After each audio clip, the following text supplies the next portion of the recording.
What's up, ladies and gentlemen of the interwebs? Welcome back to the one-stop shop, All Matters Antimatter. Today is Florida Friday, where we talk about the insanity that goes down in this state. So let's get right into it. I will cry at a commercial.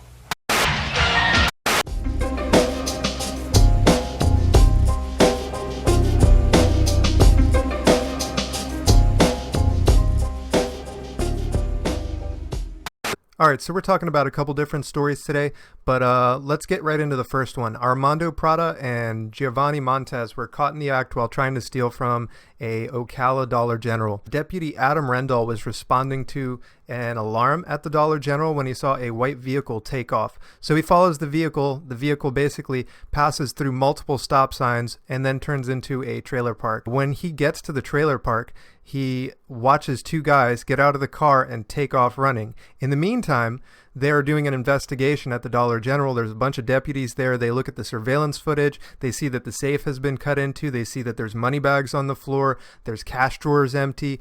And they also find a set of footprints. So because they were caught on surveillance footage and the deputy that was responding to the call originally saw them and had a description of them, they dispatch a bunch of deputies to the pasture to look for the guys. They obviously find them and they match Prada's shoes to the footprints that are in the store. And then they ask them, what were you doing in the store? Because they obviously denied doing anything that was illegal, right? Montez tells them that he was just looking for a place to sleep, and Prada tells them that he was just standing around smoking crack. That is a quote. I swear, that's exactly what he said. If you want to read this article, obviously I'm going to leave it in the description box down below. So let's move on to the next story. Jean Rolex Florine, 32-year-old man, solicits sex from an undercover cop. Basically what happens is he goes on a website, gets this chick's number, turns out she's an undercover cop. He ends up meeting her, agrees to pay her for sex, and asks her in a text message if it would be okay if he brought his 6-year-old daughter to go to the meetup or whatever.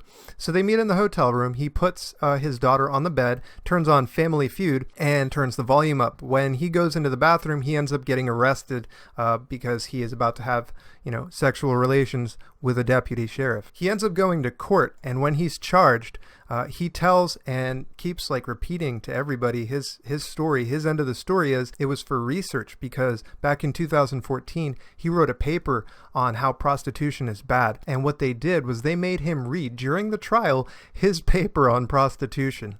And one of the passages that he read out loud, and I quote, was, "Prostitution will always be a problem in America because kinky men will always be willing to pay for sex." It doesn't get more hypocritical than that. I mean, why is Florida so up? Why do we have all of these stories? Is it something? Why are we always the running joke? We are. It doesn't matter where you are. Whenever you hear one of these crazy stories, you're like, yep, probably a guy from Florida. All right, so that just about does it for today's Florida Friday.